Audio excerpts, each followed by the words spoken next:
Time to do my mid-year book freakout. I like to do these every year to kind of see midpoint. How am I doing? Am I achieving my goals? Do I need to change certain things? Talk about my best, most disappointing books. It's just a fun catch-up to do.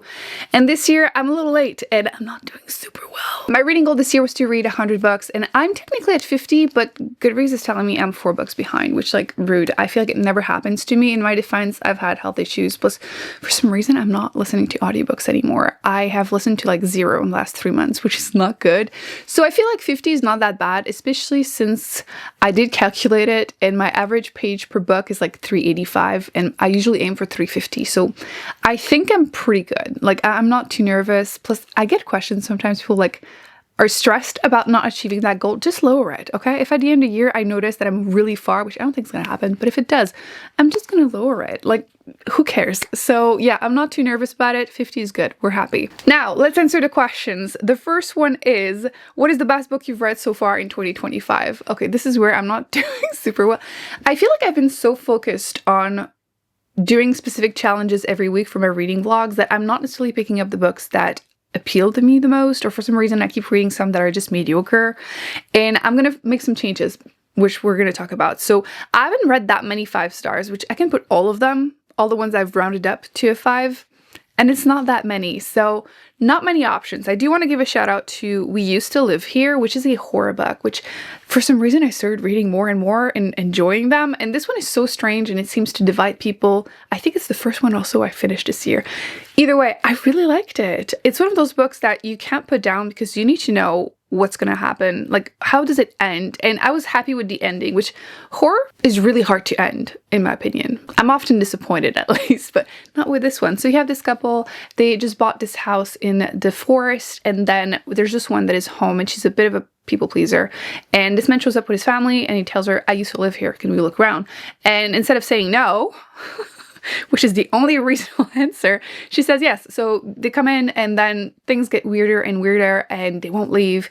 There are scenes in the basements which like guaranteed to be creepy in my opinion, but I really enjoyed it. I thought it was unique.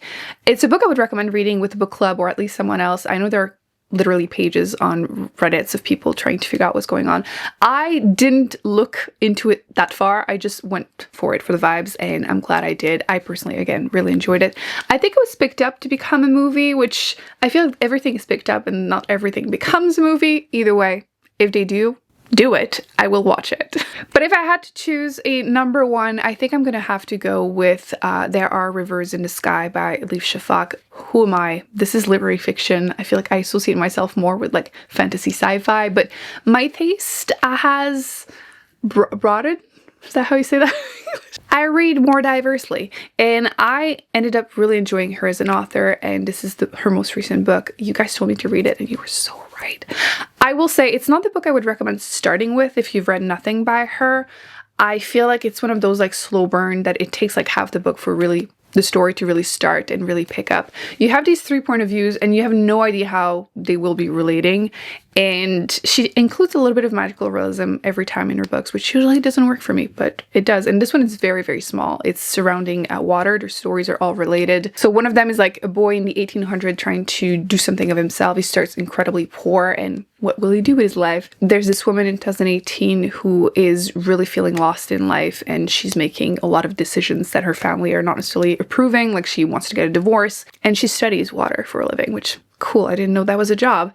And then there's another girl, little girl in 2014 who is living in a small village close to a river. Her grandmother is kind of telling her all of these stories that are part of their culture, maybe a little bit of magic. And this is where you realize that these events related to actual real life events, which will make you cry by the end of the book. Definitely did for me. I don't even cry easily, but she does it pretty much every time. So yes, eventually things end up making sense. I'm going to keep it vague. It's absolutely worth checking out if you are someone that enjoys beautiful prose, which again, not usually something I care that much about, but so for that reason, she has to get the number 1 spot. Question number 2, the best sequel you've read so far in 2025. This is one of my goals actually this year, and I struggling a little bit. I'm getting better, and we're gonna, again, second half of the year, we're gonna focus on that a lot. So actually, let me put on the screen the options. We don't have great options, okay? A lot of the ones I have read were not great.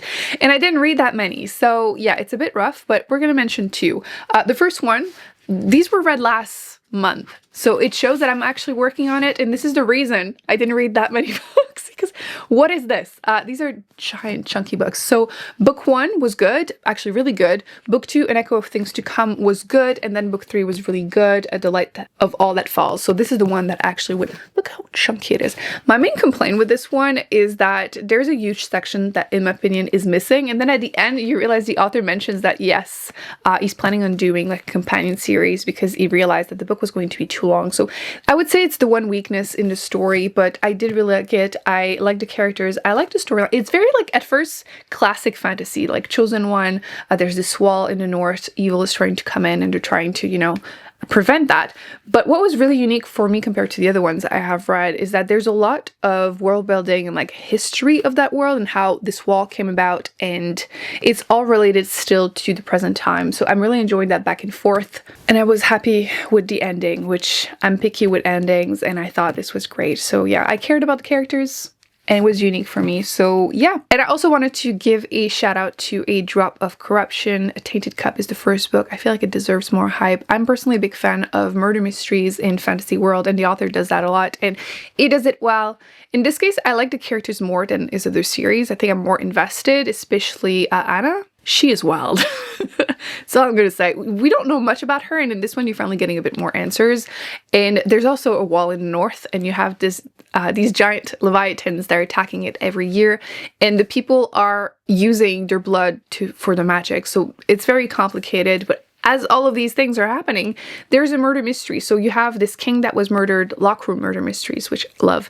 And they were having tea. Someone had to be the one poisoning him. What happened? And yeah, it was great. So if you like murder mysteries, or if you want to try them in a fantasy world, would recommend this series.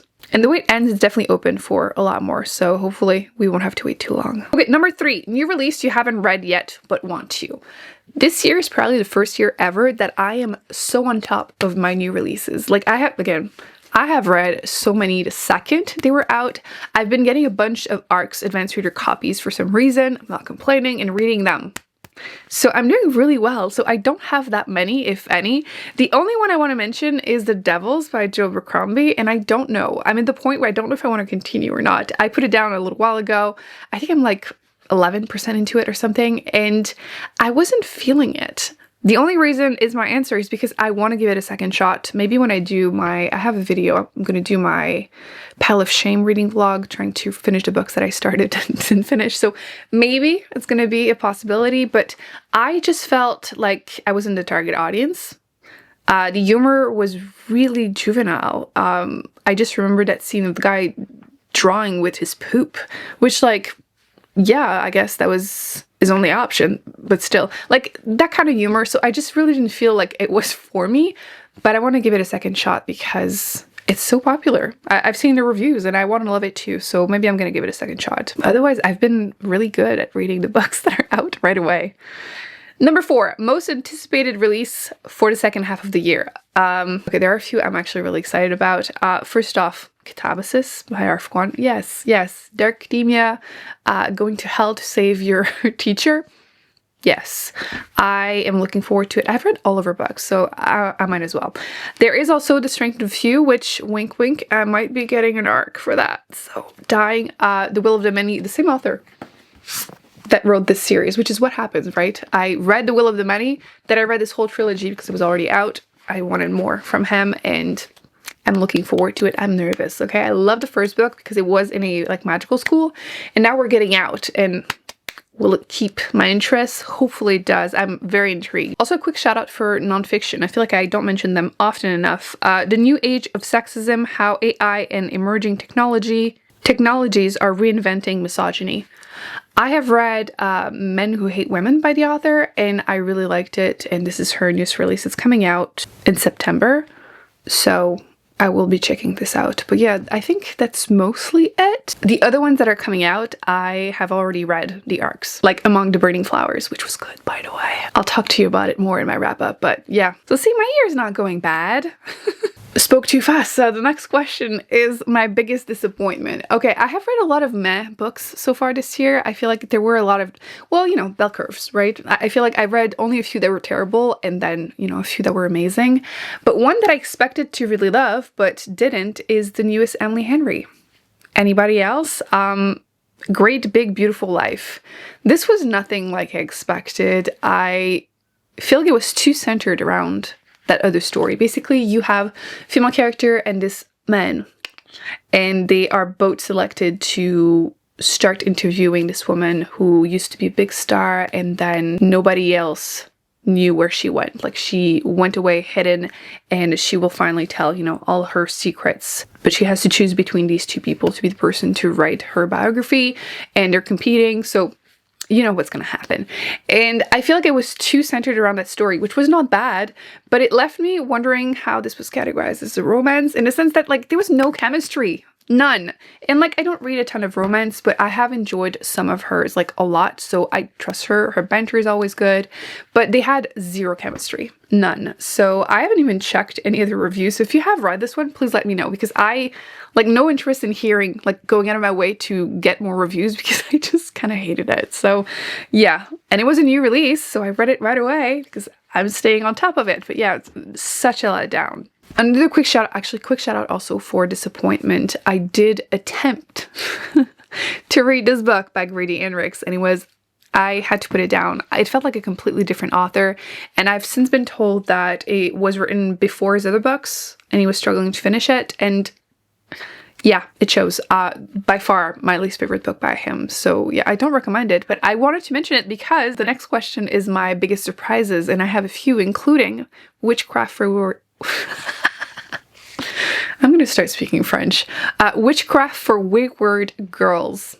That is cruel. Do you know how hard it is to do the W sound when you speak French? I really like this one. I think this is my favorite by him. I like that it was a mix of, like, social commentary, historical fiction, but always horror, as he does. And it's centered in 1970, during the summer. It's centered around this house where families will send their young girls who made the huge mistake of getting pregnant, and they are sent them in shame to have the baby, and then and only then can they come back home. So you follow the story of this one little girl, she's 17. She's a little girl, who's abandoned there by her father, and she is subjected to a bunch of horrible stuff, like her body's not her body, and she is meant to, like, feel ashamed of her decisions, as if most of these girls were not put in that position by grown-ass men.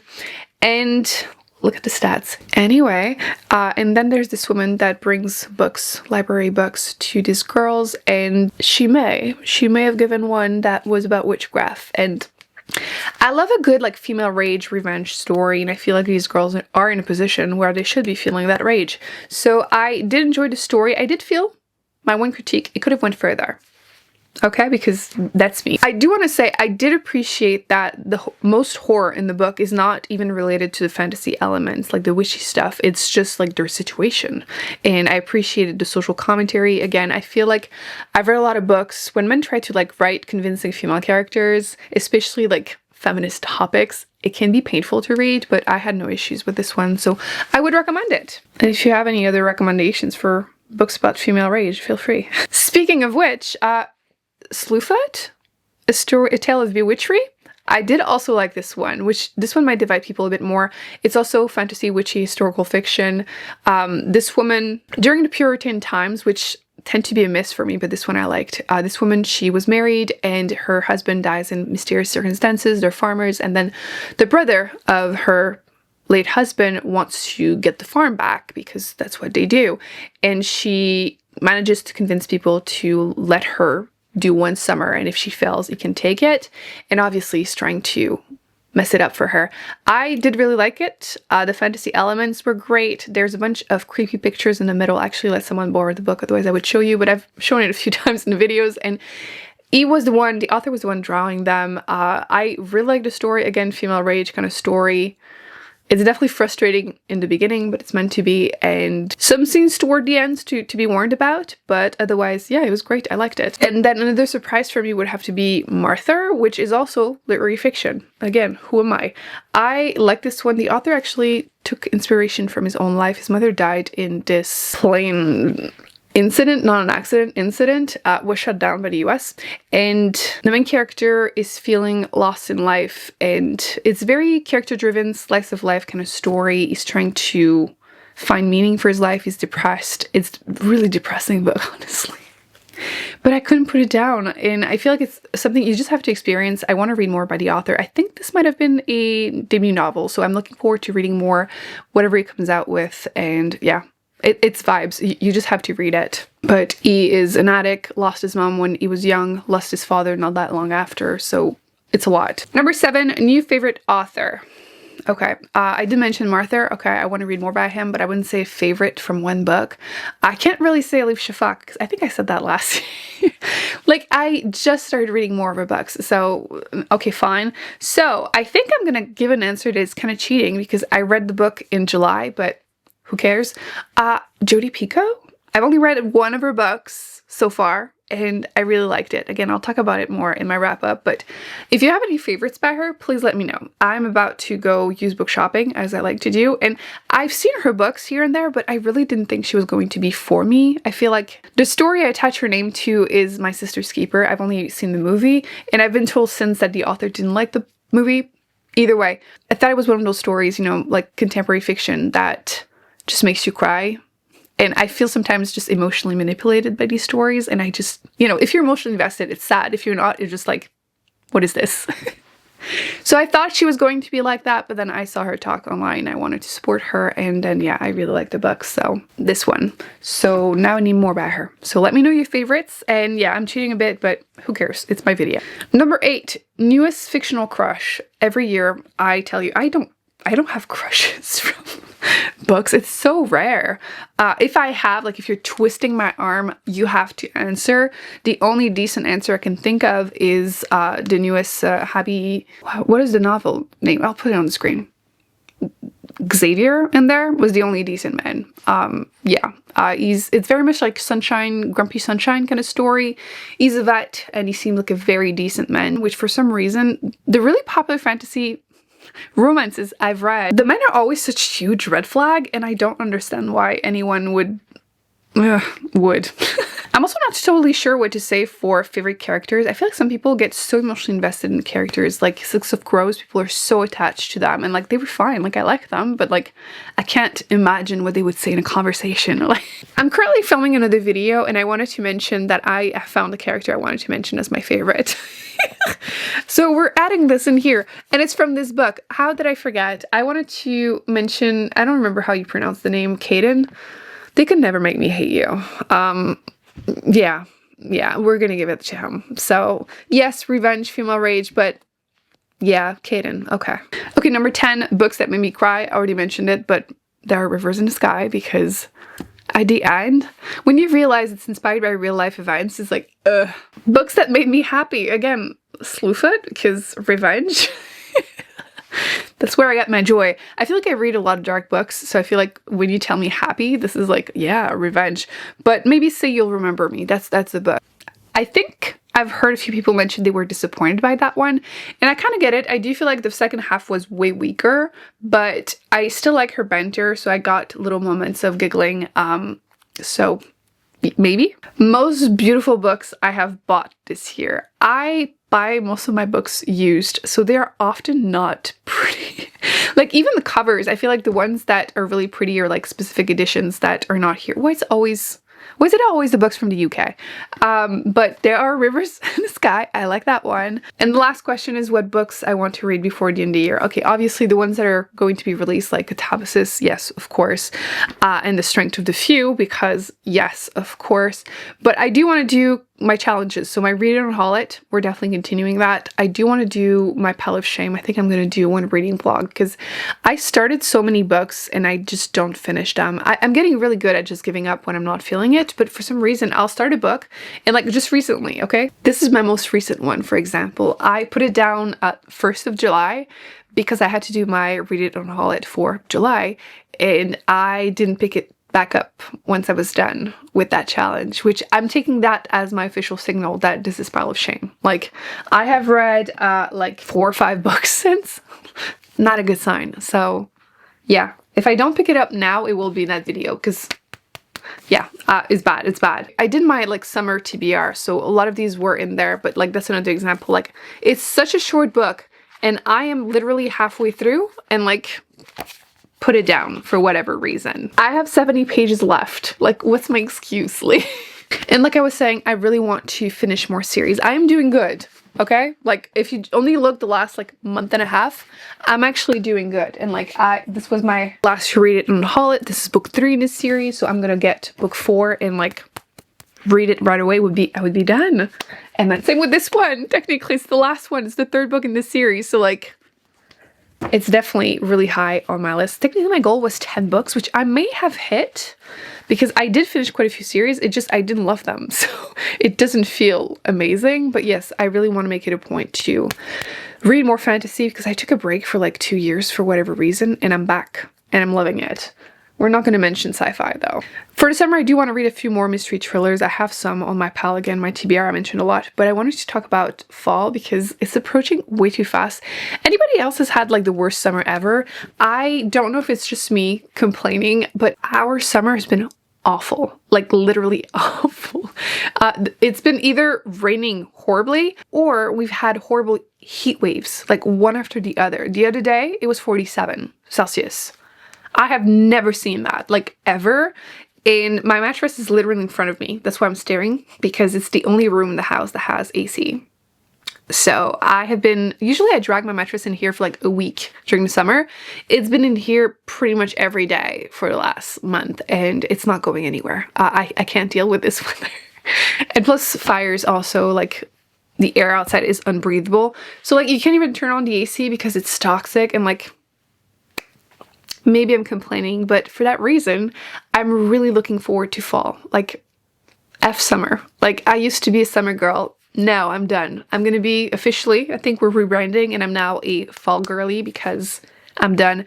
And I want to read so many cozy fantasy. So again, if you have some to recommend, especially like magical, witchy ones, I really want some. I do have, it's for my next book haul, but like who cares, you're getting a little sneak peek.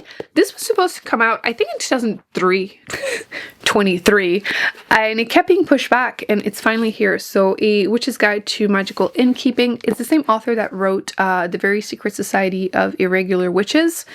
And I did feel like her book was really like found family cozy vibes, and I think it's going to be similar in this one. So I like these kind of witchy stories for the fall. I want to, you know, balance things out.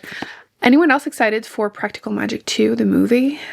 If you want to get the same vibes, I highly recommend this book, Garden Spells. It's better than the book Practical Magic. Really similar, but better. So would recommend that one. I have this one. I have an arc actually for The Keeper of Magical Things that I'm also really looking forward to reading. I also have the arc, I'm telling you, so many. Brigands and Bread Knives. Yes, it's only coming out, I think, in November. So I'm trying to wait a little closer so I can actually talk about it. But yeah, I have so many cozy ones that I want to read right now because I'm stuck in this room with the books. You know, I shouldn't really complain because like sleeping in this room is nice. It's nice. But it makes me want to read all the cozy books and it's not time yet. I want to try to wait for the fall so I can do, you know, the full fall effect, but soon. So that's mostly what I want to focus on for the second half of the year. Fantasy, doing a few fun challenges, the cozy ones, and the new releases. Again, I've been really good at reading them right away. Are you? Because I feel like I used to be like, I'll get to them eventually. Plus, I love using my library so often. You have to wait like 6 months on the waiting list. But I haven't been using my library because I haven't been listening to audiobooks. So I'm trying to not worry too much about that. So that's it. I would love to hear your own answers to these questions. Again, if you have recommendations for cozy, fantasy, witchy, please, or female rage, Yes, I'm in that phase. I'm loving it.